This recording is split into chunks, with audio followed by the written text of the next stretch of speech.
Now, as we all know, the International Olympic Committee has the honour of announcing that the Games of the 30th Olympiad in 2012 are awarded to the City of London. Several loyal listeners, perhaps inspired by the fact that the 1 year to go to the Olympics stories have been running throughout the summer, have been curious to know whether there's any evidence that the Olympics have any financial value. Do they make a profit in their own right? What about the wider economic benefits, such as tourism or urban regeneration? And if the Olympics do help with urban regeneration, are they really the best way to do the job? Oh, and one other thing. Does hosting the Olympics inspire a nation to take up sport, as is sometimes claimed? Let's begin with the economic questions, and who better to speak to than Stefan Szymanski, until recently a Professor of Economics at Cass Business School in London, now Professor of Sport Management at the University of Michigan.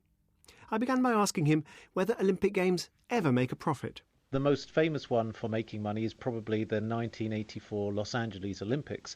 And the reason they made money was because they really didn't spend any money in the first place on big stadiums and so forth. They had all the infrastructure already in place, so they just hosted the games, and the operating costs were covered by the ticket revenues and broadcasting income. Once again, in London and in most Olympics, the operating costs are covered by the broadcast income and ticket income, but it's really the promises to build large-scale infrastructure that cause all the financial problems, which means that the 9.3 billion that is commonly talked about in the UK, that number really comes from building the Olympic site so that it can be handed over to run the games. The legacy company, which is currently tasked with finding a use for the facilities after the event, they're generating some income from selling it, but not very much, because really the value is quite limited. I think of the Sydney Olympics, I think of all of those shots of the harbour and the Opera House, and really putting Sydney in particular on the map.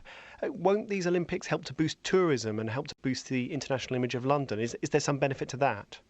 Well, I mean, in the case of London, it would be interesting to find a map which London isn't on already. So in that sense, it doesn't need a boost of that kind.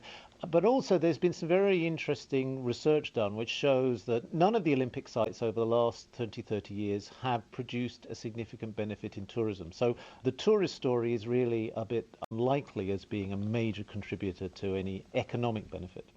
But what about the wider legacy of the Games? What about the regeneration of East London? Much of the development that's taking place on the Olympic site was planned to take place anyway, because it was part of the redevelopment associated with building the high-speed rail link, which was another huge public expenditure. So in that sense, there's very little what you'd call additionality in the Olympic Games. What there is really the remediation of a very dirty industrial site. And that's cost a lot of money, and it will be a very nice area. The question is, will that then be a catalyst for further developments in the rest of East London? So I guess the question is all this stuff worth £9.3 billion?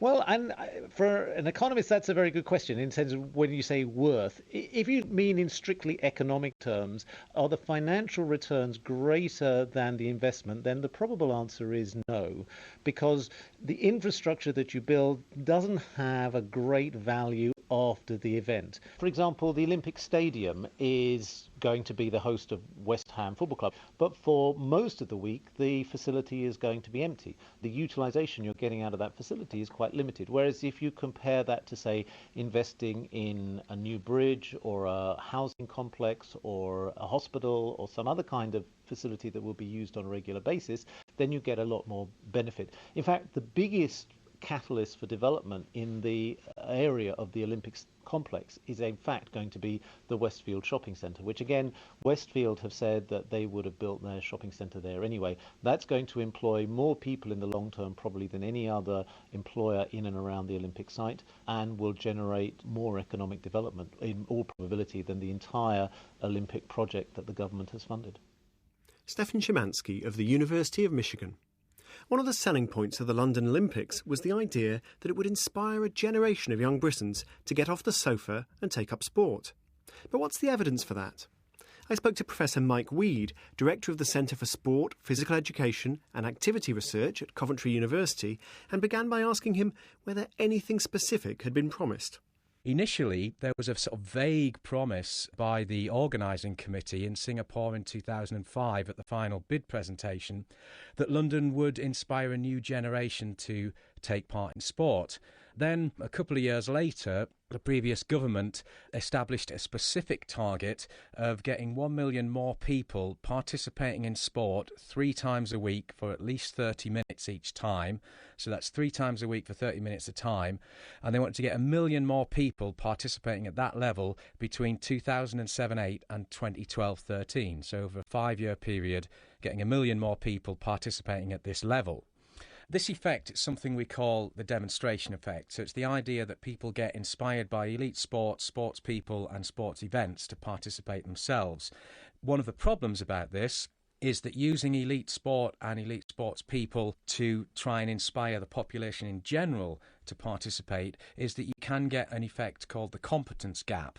And here, this is where people who don't and never have participated in sport watch somebody like Kelly Holmes winning a double gold medal in Beijing, and they think, well, if that's what sport is, it's so far beyond anything I could ever do that it's almost not worth me trying. So there can be a negative effect among people who haven't really played sport in the past in terms of putting them off sport because they think it's too difficult for them.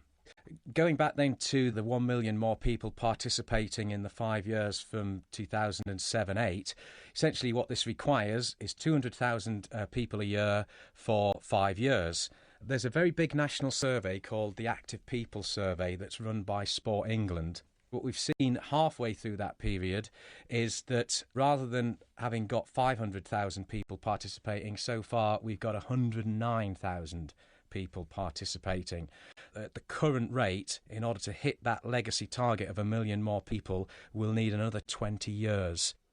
Mike Weed of Coventry University. And by the way, the new government has quietly scrapped the target.